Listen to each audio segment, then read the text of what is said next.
What are you watching in your contact center? Are you consumed with statistics and measurements? Good afternoon and welcome to our complimentary webinar on metrics and methods for managing extraordinary care. Today's presentation is sponsored by TMP Direct, delivering unique sales support and customer care solutions for over 27 years. I'm your host, Dan Collins, President of TMP Direct. The Customer Care Measurement and Consulting Group, CCMC, has been helping companies bridge the gap between what to watch, statistics, data, numbers, and how to use them to create a great customer experience. Today's webinar will provide a structure to help you identify the key drivers of your organization and how to leverage them to drive agent performance, calibrate your entire organization, and enhance the customer experience. We'll show you tools that turn measurements into managing your people and controlling your outcome. I would like to welcome our featured speaker, David Beinhacker, Chief Research Officer and Partner of Customer Care Measurement and Consulting. David oversees CCMC's measurement practice. For over 15 years, David has been helping blue-chip companies take complex statistics and mathematics and turn them into a decision-making process to improve the customer experience. But it doesn't just end there. David also understands that the numbers that drive improvement must also drive a business case, and in turn a real ROI. It is not just about concepts and philosophy, it's about real-world techniques and processes that help the organization and the customer relationship enterprise.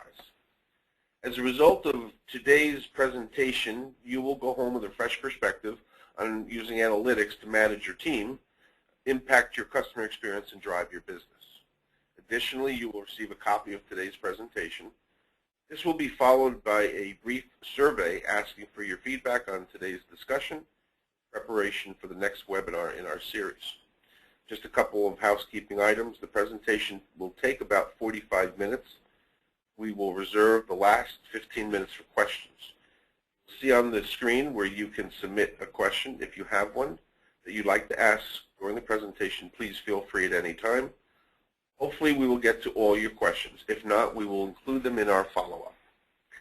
It is now my pleasure to turn the presentation over to David Beinhacker. Thanks, Dan, and thanks everyone for taking the time this afternoon and pulling yourselves away from those first few NCAA games. What we'll be spending the next hour or so, as Dan framed, is talking a lot about measurement and thinking that really using customer satisfaction or contactor satisfaction surveys as the basis for that. And they're really all over the marketplace, right? And so what I want to get everybody to do is to start thinking about the surveys. I have 4 questions that I've just brought up here on the screen. And you can see, going down from top to bottom, the first is asking about satisfaction with company ABC, with the response categories ranging from totally satisfied to very dissatisfied. The next one talking about the satisfaction with both knowledge and professionalism of the agent. Again, very satisfied to very dissatisfied. The third, taking a look about both satisfaction now versus a previous time. And then finally an age question. And what I want you to think about as you're going through these is which one of the 4 are the best. And what we're going to do is we're going to bring up a poll right now just to have you really vote. Which of the 4 do you think is best? And Amy, why don't you bring up that poll? Okay, David. The poll is open for voting. And again, I know only the question 1, 2, 3, and 4. So question 1, the overall satisfaction item. Number 2, focus on knowledge and professionalism. The 3, relative performance, and the 4 was the age. Okay, it looks like we have, everyone has voted, so I'm going to close, or almost everyone. Oh, they're still voting. Hold on. Okay, I'm going to close it out now. We'll take a look at the results. And 40% believe the answer is question number 3. Right, so that was the item that talked about the comparison satisfaction with now versus how you were previously. And this was a bit of a trick question. I let off with a trick because I have to say none of the four really are good, well-written questions. And I think that's a good starting point to think about this, because out there are a lot of good surveys out there, but there are also a lot of bad surveys out there. And what we want to have you do through this webinar is really to think about how your organization thinks about the surveys, how they carry them out, and more importantly, how that data is used and used in the concept of being able to create this return on investment for the resources, the time and the money put forth towards the measurement practice. And from an ordering perspective, just thinking about this, if you think about the good, the bad, and the ugly, I'll start off with the bad and the ugly first, getting a sense of what some of those common pitfalls are, and then wrap up with the good to see how you can avoid some of these common pitfalls and fill in the gaps of the typical survey process. And doing so, just to give you a little background about who I am and who we are at CCMC, we really do roll up our sleeves and live in the CSAT survey world. If you want to break and compartmentalize what we do from a vocation standpoint, we strive to be a market leader in helping companies leverage the customer experience surveys and the customer care best practices. We do this through survey measurement research practices. At its core, we collect, we analyze, and we share data. But if that's our vocation, the mission, really what underlies that is helping our clients achieve that better ROI, that return on investment for improving the customer experience. Because of course it's important to collect and report that data, but even more important is certainly figuring out what that means. And we partner with our clients in order to tell those stories and to carry out that process. So it's not a shock to say that we see measurement, and that's surveys or empirical data, as a very positive management tool. And I have to say we're not alone. Throughout the marketplace, there is clear support for taking the pulse of the customer, and whether that's working with companies like us, or whether it's working internally and using all those commonly available tools that exist, hundreds and thousands and millions of dollars are being invested into the voice of the customer systems. And that's, I think, at a base level, it's because people are not skeptics when it comes to this information. They indeed are believers in every industry and with every type of customer, and this ranges from those at the highest level in the boardroom all the way down to frontline representatives interacting with customers on a day-to-day basis. There is this instinctive feeling that having customer sat or contactor sat information is key to a successful operation of the business. In a tough competitive marketplace, knowledge is power, and this knowledge can be turned into a competitive advantage. So with that in mind, you would think that customer satisfaction is a bit of a panacea, right? Well, not so. In reality, the delivery of customer sat, and that's both in terms of process, getting the data, and in terms of the value of the data itself, often falls very short of this promise. And when we talk to our clients, and we meet with folks and have these sorts of conversations, and there is this feeling and sentiment shared with us, often it comes down to a single word, and that word is actionability. The sense is having data is all well and it's all good, but what folks really want to figure out is what can they do? What can they use? What can they act upon? There's essentially a disconnect here. Why don't the end results live up to these high and I think very reasonable expectations? And I think to answer that question, there's at least three reasons behind that. One, there still is the overwhelming draw of anecdote, whether it doesn't matter what the numbers say, you still have a gut feel for what your customers think or for reasons behind certain performance levels. Second, there's a misunderstanding or a misconception about what the survey results actually can do. Having good and credible data certainly will allow you to make a decision, but it isn't going to be what's making the decision for you. Very, very rarely does it say, do A to customer B in way C, and you can clap your hands, and there you go, your problem is solved. There is more managerial judgment that needs to be imposed in order to come up with those proper decisions. And then the third piece, and the one that is, I think, the most germane to today's conversation, it's a real practical one, and it's the preponderance of the surveys, and that's bad surveys, in the marketplace. If I ask a question of you, and to have you just think about the number of times in the past, week or month or 6 months that you've been surveyed, my guess is that if you aggregate all the various political polls or requests for feedback from business partners or internal employee work or surveys from companies where you're a customer and counted this up, you won't need a hand or 2 hands. You'll need 2 hands, 2 feet, and the person sitting next to you is appendages as well in order to count up all those.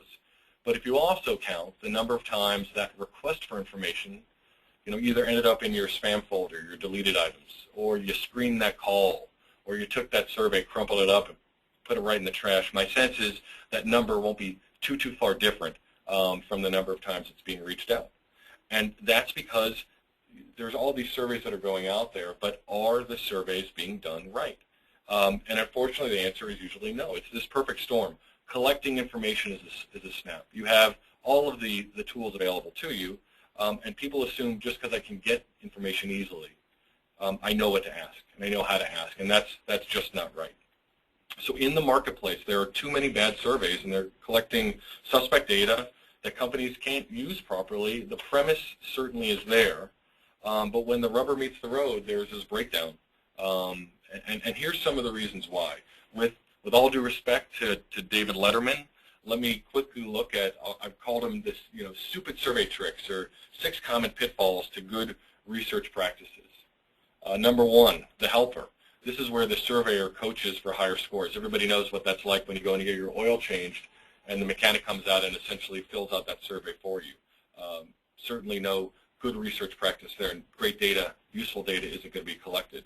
Then there's the war and peace. The survey is simply too long or too complex to be able to take or to be taken seriously by the respondent. Or the kitchen sink.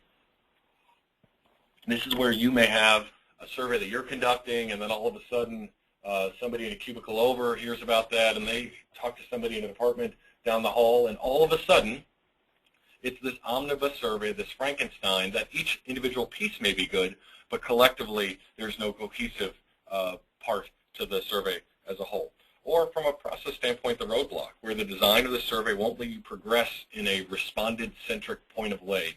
You can't go forward without answering all the items, even if you don't want to. You can't go back to change an answer. What happens? Abandonment happens. Or there's the bad sample. This is really the whole garbage in, garbage out situation. You want your results to be able to be extrapolated out to the population as a whole that you're estimating at. And if the sample isn't a good starting point, well, then your data won't be good either. So obviously there are tons of pitfalls that can occur in how you survey or who you survey or with what you survey. But I think the key stupid survey trick, the one that really gets under my skin, is the empty chamber. And that's caused by creating a survey where the end result, it's a lot of information, it's a lot of numbers, a lot of data, but nothing of action that can be used by managers to improve their customers' experience. You have information, you can't use it to engender more satisfied contactors. That's essentially what you really run the risk of doing if you don't do the survey process right. So how do you do it right? That is a key question. How do you engender the process to allow you to make better decisions, to allow you to mitigate the risks of spending time, of spending money on the wrong things that don't matter? And here's 11 items. And what we're going to do is focus on 3 of them. I probably could come up with 22 or 33 items. We only have an hour for this discussion, so I want to focus on 3. First, we're going to talk about the need and the process by which key drivers of contact satisfaction and loyalty are identified. Second, we'll discuss some of the better practices for the reading out of the survey results so that the reporting protocol not only ensures that the results have the best chance for being understood, but they have the best chance for helping the organization improve the customer experience. And finally, we'll review some do's and some don'ts about target setting. People love to set goals, but we want to make sure that you're thinking about this goal-setting process in the right way. Okay, so let's start off with the need to identify key drivers.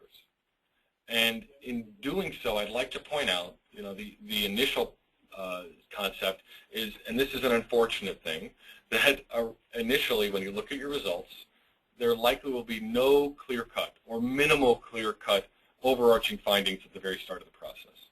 And By that I mean there's probably going to be more ambiguity than not. There may be a few black or white things that are obvious you need to focus on, and things that are obvious it's not needed to focus on. But most of the items are going to fall somewhere in the middle. You see this quote at the top, the color of truth is gray. You know, the French author is right. And it's your job when reviewing the customer satisfaction data to look at this gray and to impose color and to impose meaning onto it.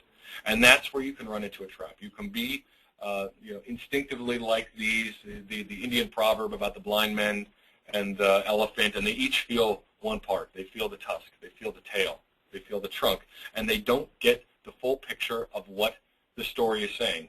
And the risk is you can take that information or misinformation, run with it, and spend resources in ways that don't matter. So this is a trap. How do you avoid the trap? Well, the first step of doing this is to understand that there's a multifaceted way of looking at data. You can go in planning on looking at just the tail or just the trunk or just the tusks, but that's a poor approach to take. There are so many potential views.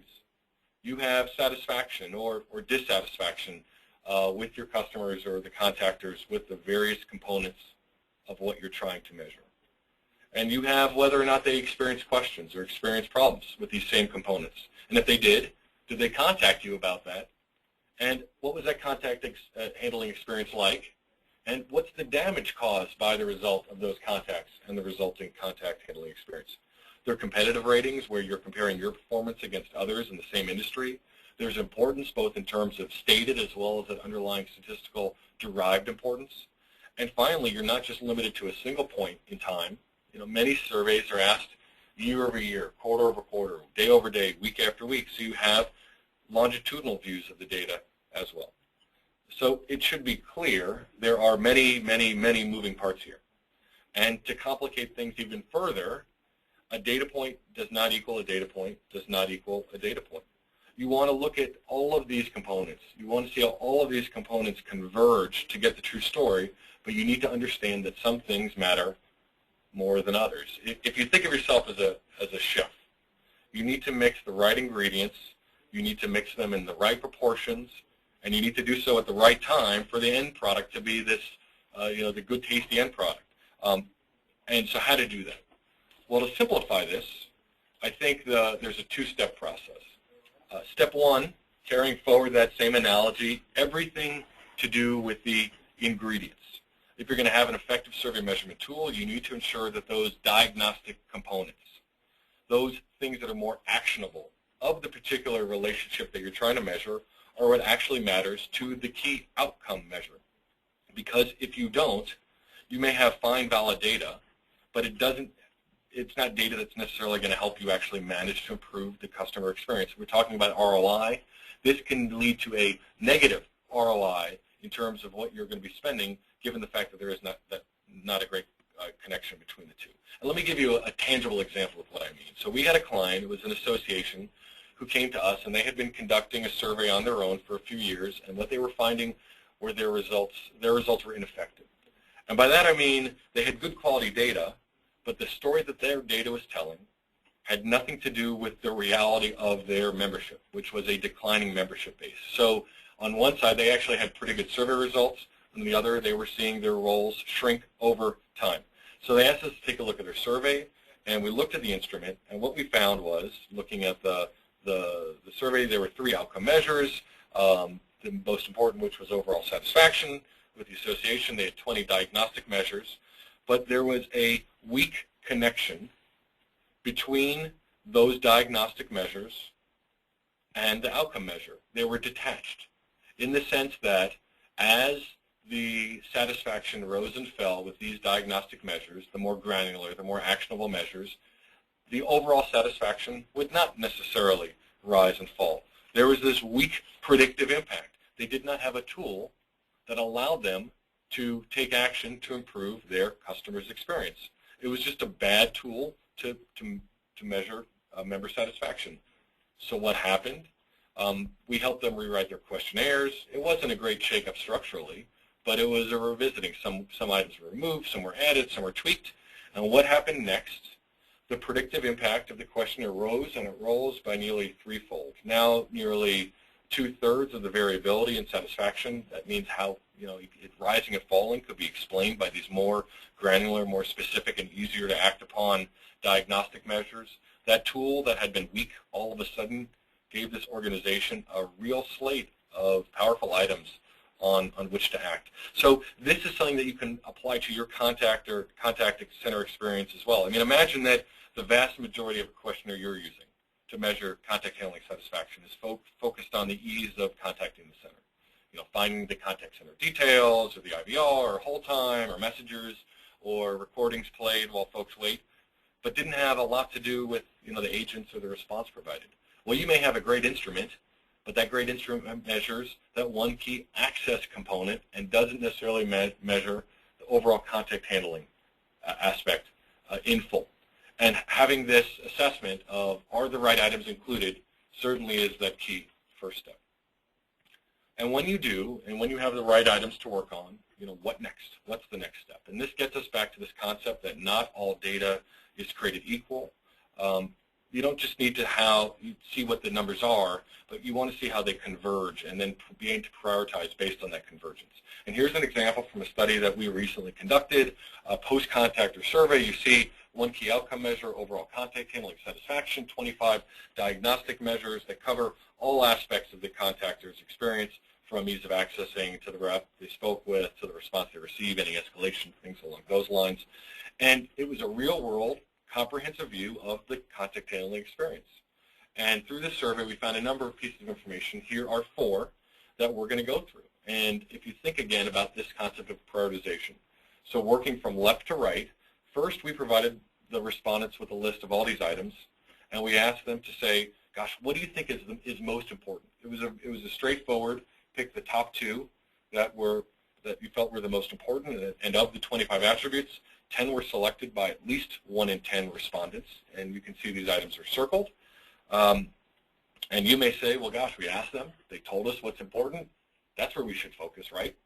And you may be looking at the fact that there are 3 additional columns, and you know how this works. So obviously the answer is going to be no, because we have to roll additional information into this, and you'd be right, because we also ask customers to rate their satisfaction, and that's what we have in the next column. The top box are very satisfied levels.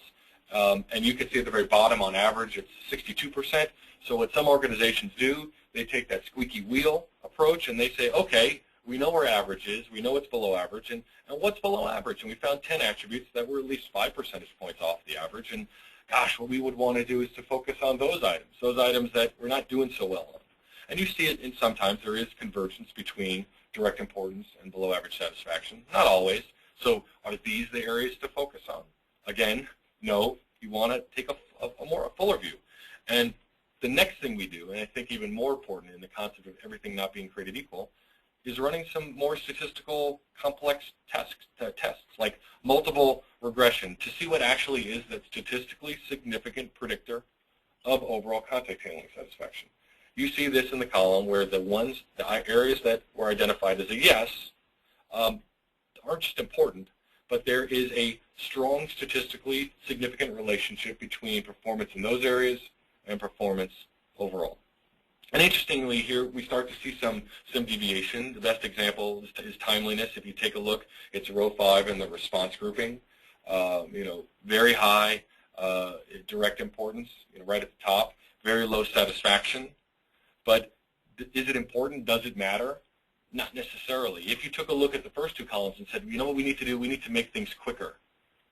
Would you likely, if you did that right, have a positive outcome in terms of timeliness? Would we get that satisfaction level up? Probably. Would overall contact handling satisfaction move? Not likely.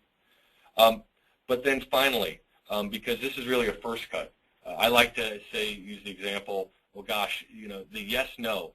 You're on the bus if you're a yes, but you're in the front of the bus or you're in the back of the bus. And that's where the column on the far right comes into play, because we can not just take a look at what's statistically significant, but we can calculate the relative predictive impact of each measure. And in this case, we're assuming a 5 percentage point lift for each of those individual items. What's the impact on overall contact handling satisfaction?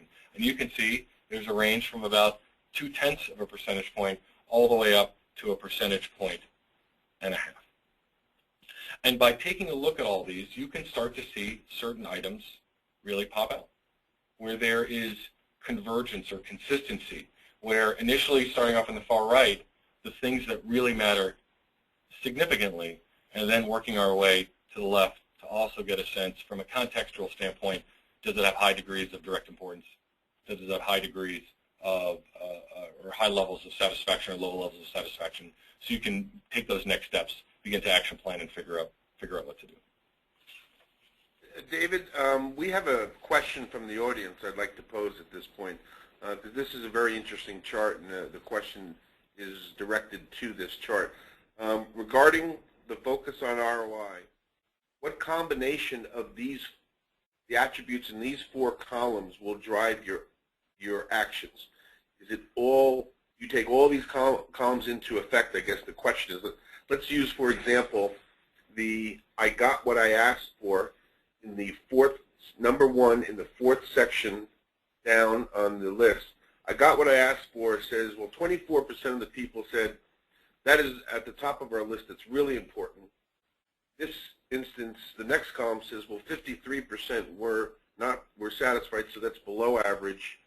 The next column says it's a key, statistical significant key driver, and the last column says, well, it's got a big impact if you drive that. So is that what you then say the organization should say, well, let's focus on I got what I asked for? Is that the most important thing on this sheet? Right, and that's an interesting way of framing this, because in this case, it actually was. The number 1 thing that was looked at, the area that was focused on was this item, I got what I asked for. Now, there was a slight deviation from how they arrived at that. You worked from left to right. They worked from right to left on this by starting off with the relative predictive impact. It's right at the top. And they were able to roll in the satisfaction items, and they were able to roll in the direct importance. So they knew that it was both important from a very overt and almost a subliminal sort of way, and that folks weren't necessarily happy with this. And this now gets to actionability. To give, for folks on the phone, to give you an idea of what was done next, so they knew this is what we wanted to focus on. They then were able to convert that into action planning. What does that mean?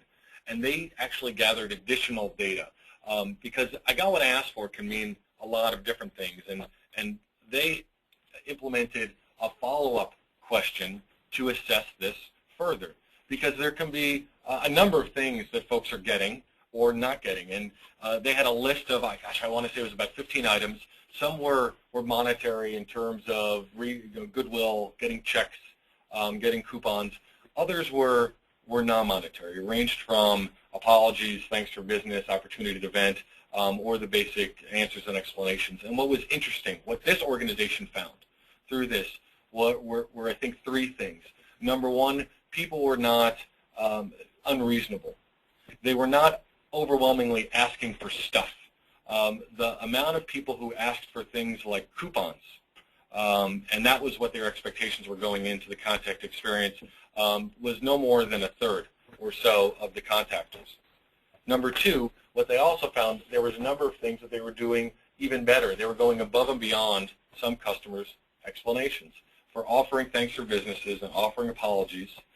Many more people were receiving these 2 things than actually had thought about getting them as a result going into that contact. But I think most importantly for this particular organization, they found that where the greatest gap occurred, if they were saying, well, gosh, well, why is I got what I asked for having below average satisfaction? It was because there were certain responses where the explanations that were offered, where the answers to the questions were not up to snuff. They were not meeting what the customers were hoping for, and were not resolving their issues. So they were able to convert this piece of data and use that as a springboard to get additional information. And they went back and they revised a number of their basic scripts for some common questions where this, I got what I asked for, not congruence, but incongruence was occurring much more higher than average. So they could take this data, begin to prioritize, understand it's a key driver, and then use that to have a very specific policy to improve their center's experience. And that's the bottom line, I think, is to ensure not that you just have the right slate of items, that you can kind of collectively help determine what is making the customers happy or unhappy or loyal or disloyal, but then understand the relative impact of those. So you could be like that organization, like this organization here, and put your resources in the proper place. And proper being defined as what has the greatest impact. Great. Thank you very much for the answer, David. So the next piece, and the next thing you need to consider has less to do with collecting data in the right way or analyzing it properly, and it's everything to do with how the data is presented internally to your organization. I'm sure everyone's heard the phrase, drowning in data, starving for information. That is a more than likely outcome if there is not the two words I'll use, but are deliberate and intentional structure put in place to manage all this hopefully good information that comes out of surveys. An example where that isn't the case is a client of ours. We jokingly called them, they had a wild, wild west approach to their survey measurement. They had for their organization a single SurveyMonkey account that every single employee had access to. And in a 6-month period, they fielded, and this was to a relatively limited population. They only had 1,700 customer accounts. They fielded over 200 surveys. So again, 1,700 accounts, 6 months, 200 surveys. And for each of these surveys, they were generating 1 report, 2 reports, 3 reports, upwards of 4 reports. So not only on one side did you have somewhat disgruntled customers who couldn't log on to their Outlook in the morning without getting another survey from that organization, but on the other side, the organization had this log jam of information. We did an assessment for this client, and we, as part of this process, printed out every single one of the surveys. It took over nearly half of one of our filing cabinets just to print out the surveys and reports from this 6-month period, an overwhelming amount of information. But were they doing anything with this information? No, because there was just too much. It was creating a bottleneck, and they couldn't make any use out of that. So what to do about this? How do you avoid that situation? And the answer is really you need to have that deliberate structure put in place to present and disseminate that information. And for that, we have it's a 2-tiered structure, especially in a contact center setting, and that's illustrated through this bullseye. If you want to start at the center, I talked earlier about managerial judgment. This is ultimately what's going to make the difference between having a good experience or great experience or having lower or high levels of brand loyalty. It's all framed around this concept that it's not the data that's going to make the decisions. It's not a single net promoter score that's going to make the decision, but it's the managers and their interpretation of the information that's going to make the decision.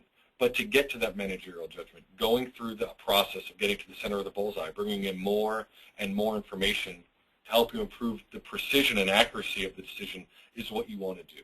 And we've structured this around at least 2 types of reports to help you do this. There's at its simplest level, there's a ranking report and a diagnostic report. And let's think about these 2 reports. If you think about the data and you get some information, what do you need to know first? And I think the first piece of information I would want to know is some sense of who to focus on, in the sense of which of the centers to focus on, or which of the teams to focus on, or which of the agents need special attention. And then you'll also want to get some sense of urgency behind the attention that is needed. And the ranking report clearly gives you this. There's humorous Garrison Keillor. He had a fictional hometown that he wrote about, Lake Wobegon, and he said in that town all children were above average. Well, in reality, when you line everybody up next to one another and you rank them in some fashion, by design you're going to have some average performers, some higher performers, and some lower performers. And you need to take this into account as you're spending your resources properly. You want to take one key performance metric, simply rank performance at whatever level you need to manage to, and get a sense of who is doing well and who's not. And it's such a simple concept. It's so simple, but folks so often rush past this. They miss the ability to take this more targeted view, and they then all of a sudden are overwhelmed by the amount of information they have because they're not being able to focus on one group that needs help or one group that's doing really well, so you can take some better practice learnings and apply it to the center as a whole. So you would want to take a look at this measure. You want to take a look at this measure in multiple time frames to see its performance improving, Is performance waning? So as a result, you'll know which groups are better than others and by how much. And then you can answer the question, how good is each team's performance, with the understanding that the lower you are, the greater the need to take action. Because it'd be lovely to take 100% effort for 100% of the people, but reality, if you think of your own job, you need to do a bit of triage, and having a very practical way of framing this triage is critical. And then, whether you're a higher performer or a lower performer, the next likely question is why. You can use the diagnostic report to answer that question. Why is my positioning, or is that team's positioning the way it is? And it'll help you diagnose where improvement is necessary, if the results are less than ideal, or where strong performance needs to be leveraged. Where is that the case? So let's take a look at some of the reports just to give an example. So here's a ranking report. It's from a client of ours who does ongoing satisfaction and loyalty tracking for their call center. Just to help to orient you to the report. So they have 11 team leads, and each row is that team lead's data. And for this team lead, we have one key metric. It's overall contact handling satisfaction. And you see performance essentially immediately in terms of the current cycle, that most recent 2-week period, a rolling quarter, and a rolling year to help provide that in the right context. And you see as you rank them, average score is 85.7, and there's some above and there's some below. But again, using this concept of management by exception, when you look at those that are below average, there are a number that are below average, but 2 are well below average. And in terms of the above average teams, there are a number that are above average, but 1 is well above average. So you can immediately know that there are a couple of folks that we really need to focus on, and maybe one that we want to look at right now to get a sense of why is performance the way it is, so there can be information that's shared. And to do that, you can look at the diagnostic reports. So here we see it's just a portion of the diagnostic reports for each team. Again, you see the overall metric at the top, and then you see each team's performance for a handful of measures and the overall performance against which to compare. So on the left-hand side is the higher performer, and as you take a look at the scores, you get to see they're usually higher for every metric, but for some, and it happens to be those areas related to the representative, they're much higher. This team is excelling in terms of the agent-level performance. You can, as a manager, get a sense of why is that the case and see if there are any learnings that can be shared. But even more importantly is the lower performer. If we do the same thing, if we look and compare that lower performance, where should she as a team lead focus? And is it the same representative scores? So the answer is no, in the sense that scores are lower there for those measures, but for others related to the response, clarity of response, helpfulness, the number of contacts or providing final action, scores are well off average. And what's interesting here, her score for timeliness is actually higher than average. It's at or higher than average. What that says to me, if I'm managing this, I'm going to use this in a real way, it's saying this team may be doing a great job of turning things around quickly, but there may be a gap in terms of the message that's being provided. And it very well may be that, we may need to slow down the process. We may need to focus a little less on AHT, a little more on the response, and we'll be pulling the overall contact handling score up accordingly. Okay, so you go through this process, you identify the key drivers, you share the results internally in a way action can be taken, but then what next? As a manager, you ideally want to have an understanding of what the end line is. There are those great intentions of moving the needle forward, but what constitutes success? And in order to do that, more often than not, folks set targets. And let me at least ask a question, and if you could pull up the poll, just thinking about your organization, and which of the following 3 statements best describes how your organization approaches targets, in the sense that it could be there are formal targets that are set, that they're targets set but they're more informal, or that no targets are set at all. Okay, I have the poll open for voting. I'll just give it another second.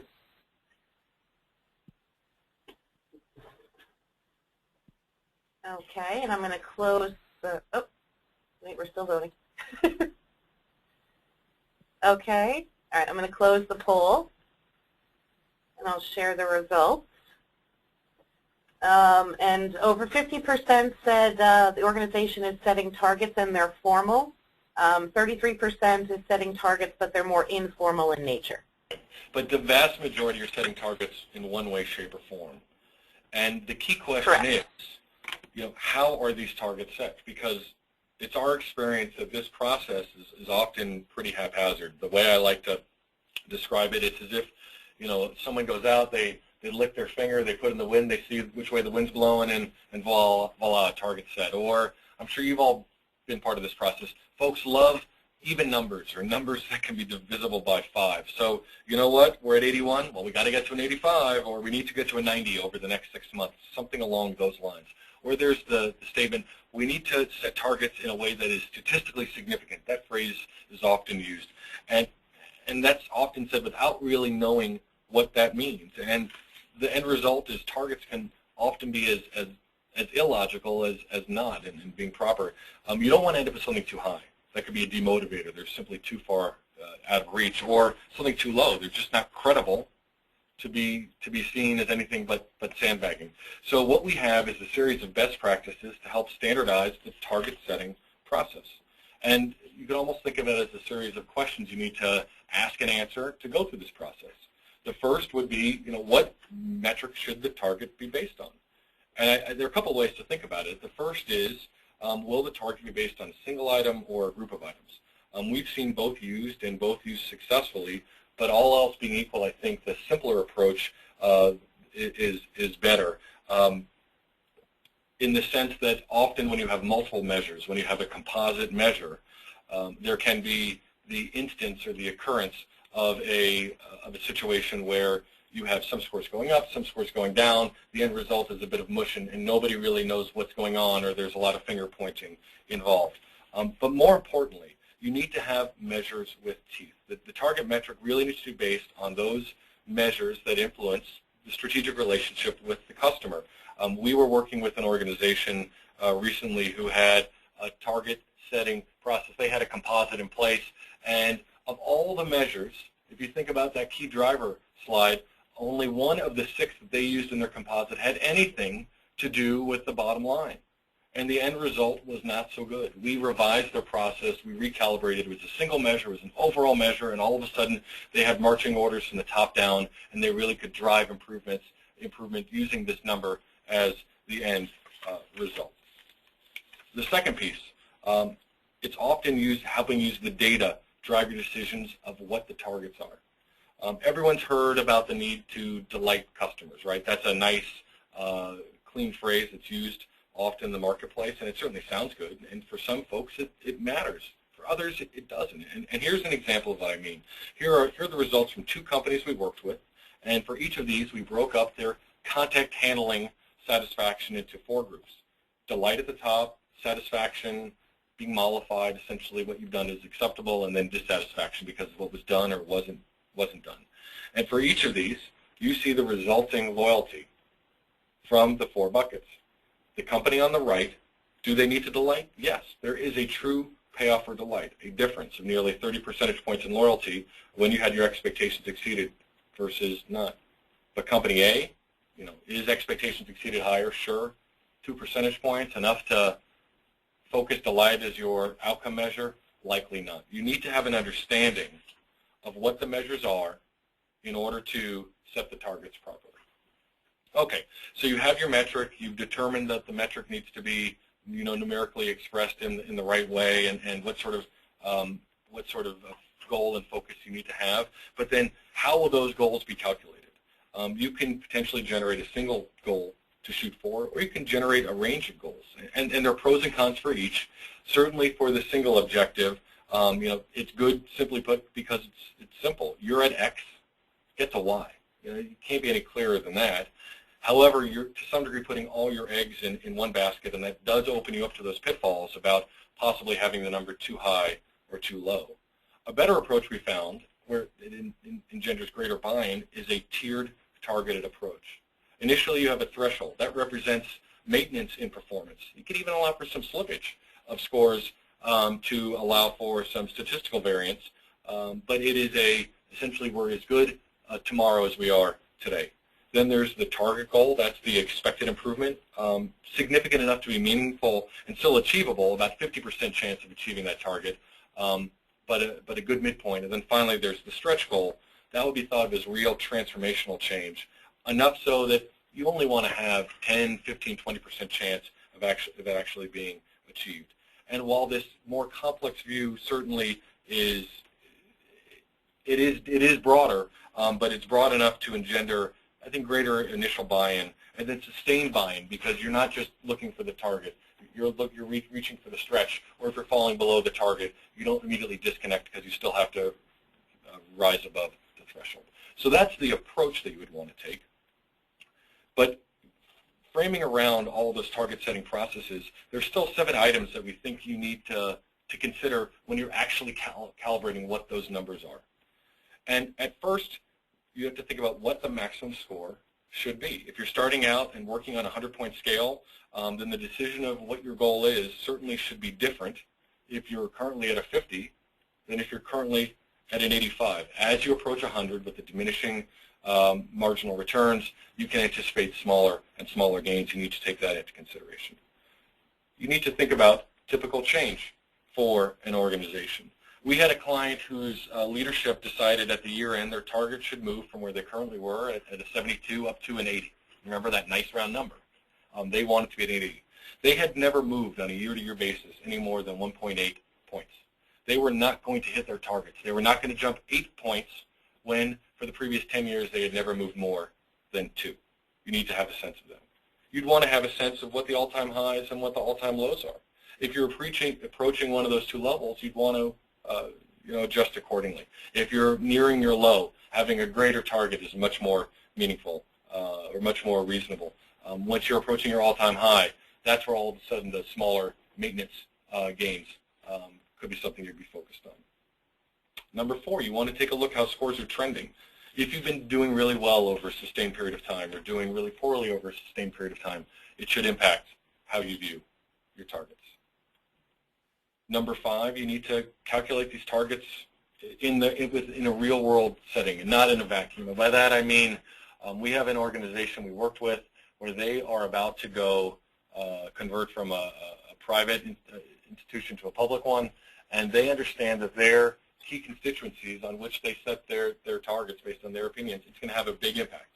And so we set targets for them, and they met all the criteria of goodness for all the things that we've just spent the last 5 or 10 minutes talking about, but we had to recalibrate those because we knew in the real world there was going to need to be some adjustment downward, knowing that there was a year to 2 years of an adjustment period as they had that the private to public conversion.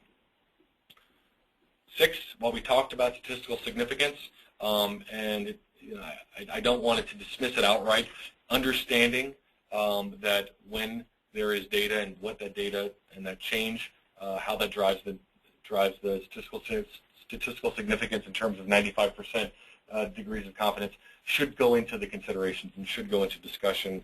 And then finally, it's what can pass muster internally. We talked about for the threshold. Some of those threshold scores can even allow for a slippage in performance. You've been improving on a year-over-year basis. That next year allowing for some degradation of performance. Well, that works for some organizations. For others, it doesn't, and that needs to be considered as well. Okay. So hopefully, through these processes, and again, we've only talked about 3, you'll see that measurement is not as complex a challenge to manage. Instead, it's a way that you can ensure you won't be a cost center for your organization, but rather your center will have the insights, will have the information, will have the tools to leverage that positive return on investment for the money and the time that you're going to be spending on improve the customer experience. When your customers have issues, when they contact your call centers, when they leave that call center, that they're going to be more likely to say good things about your organization than not. They're going to be more likely to continue to buy those same products. They're going to be more likely to buy other products, not just as a result of advertising, not just as a result of marketing, not just as a result of the products themselves, but as a result of the experience that they've had. And using this tools, using this information to know how to pull the levers to engender that experience is critical. As I've said before, this was just 3. three of many components that you would want to think about to convert these metrics and to convert these analytics into something you can successfully use for customer satisfaction. But let me leave you with this thought. Customer satisfaction, while often measured and expressed as a number, is just something that's reflective of the experience the customer has. If you throw the numbers out, at least from the front of your mind, and you think about your customer experience and how to improve that customer experience, you go through the process of measuring, brainstorming, action planning, implementing, remeasuring to validate. The experience will improve, and so too will those numbers.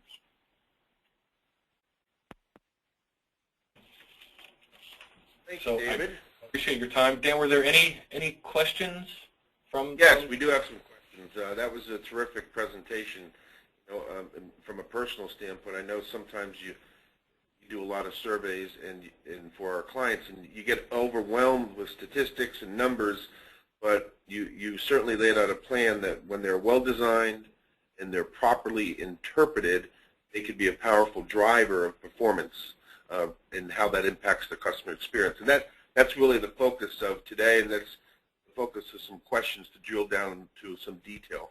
So I do have several from the audience. The first is, what is the best data collection methodology that can be used to allow for the key driver setting process? So I'll give, we're located in Alexandria, Virginia, right outside of Washington, D.C., so I'll give you a classic Washington, D.C. answer of it depends. And it really depends. There's at least three components you need to take into consideration. Number one is, what is the list that you have available? If you have only mailing addresses, well, gosh, you're not going to do telephone or email. The others are time and resources, in the sense that you can certainly get data a lot quicker through the phone or through a web-based methodology than you can through direct mail, and telephone tends to be the most expensive, or email is certainly much more scalable. But I think it all comes down. If I have to pick one preferred methodology, or where we see the market shifting more and more, it is shifting towards a web-based methodology. And the component of the web-based methodology that I like the most is the ability for it to be self-administered. You have, especially on the web, the ability to have more complex questions, to have various trunking in terms of those sorts of skip patterns, things along those lines, that are then transparent to the users, using longer lists, things along those lines, having the ability to take the survey on their terms, all will allow you to get the best data, the most data, in the cheapest way, the quickest, so you can conduct those analytics. It also allows you, if you're finding that you're running short in one particular area or one particular segment that you need additional insights on, it's much more easier to extend the data collection process in a more streamlined and resource-friendly manner. Continuing on the key driver topic, a question came in, and I think this is focused on customer care organizations, so I think that's the context of the question. Are there typical key drivers that appear across organizations? So there might be 7 different industries, all with customer care infrastructures. Is there some consistency of key drivers across those industries, like first call resolution, average speed of answer, those types of key drivers? So there certainly, it will vary from organization to organization, it will vary industry to industry, but if there are 3 or 4 that are the most consistent across in the contact center basis, one we talked about earlier, the I got what I asked for, or the congruence of the response, how that matches to what was asked, more often than not, very critical. Whether or not final action was provided from the customer's perspective, often very critical. And one thing to think about that, organizations, they close, you handle a call, you click a button, and it's done. In my CRM system, we have case closure. But from the respondent's perspective, not always the case. Why? Because maybe there was a partial response, maybe because the response seemed too scripted, it came across as overly boilerplated, maybe because the thing that was supposed to be fulfilled, they never actually made it. There was a breakdown in the process. And we see differences of 4 to 7-fold in terms of contact handling satisfaction when final action is provided versus not. And then the third piece, you talked about it in terms of first contact resolution, often a key driver. On the email side, the concept of the response being relevant. On the telephone scores often are higher than email scores. You have that ability to have the personalized touch. For the email contact surveys that we typically see, that relevance rises to the top because it's even more important that the words you type are on point, because that's the one way that they can measure the experience. Regarding targets, how often should targets be set and assessed? Is this annual, semi-annual? Does it depend on the industry, the company? The base question is, how often should targets be set and assessed? The rule of thumb that you'd want to use is on an annual basis. You want to reassess on an annual basis. That does not mean necessarily you're going to change your targets on an annual basis, but looking at performance, especially if you use ongoing measurement, if you use some sort of tracking system where you're collecting data in a longitudinal manner, you'd want to see how performance is progressing over the past year. Use data from that past year as well as all throughout the historical breadth of the data collection to get a sense of, were the targets that we've had for year A appropriate for year B, or they need to be adjusted up or down based on what's happened over the course of the last year. If you do it any earlier than that, you're going to constantly have targets bouncing around. You're going to really confuse the folks who are trying to manage to the targets, especially because a number of actions that you put in place, they may be able even to be implemented overnight, but they're not going to be able to have effect overnight. You have to reach and talk to enough folks, enough of your contactors, over a long enough period of time, over enough transactions to begin to change the perceptions, that it's just not a one-off, that something is better, but that truly the experience is different in a positive sort of way. So anything more than a year in terms of the target setting can lead to confusion and some misdirection in terms of misallocation of resources. Well, we're coming to the end of our hour. I want to thank the audience for their participation and thank David Beinhacker and CCMC for a very thorough and insightful presentation. All of our guests today will be receiving a copy of David's presentation, and that will be followed by a brief survey. If you do have any additional questions that were not addressed, please do not hesitate to contact myself or David. Our contact information will be included in the follow-up. Again, thank you all for attending. Thank you for your attention, and have a great day.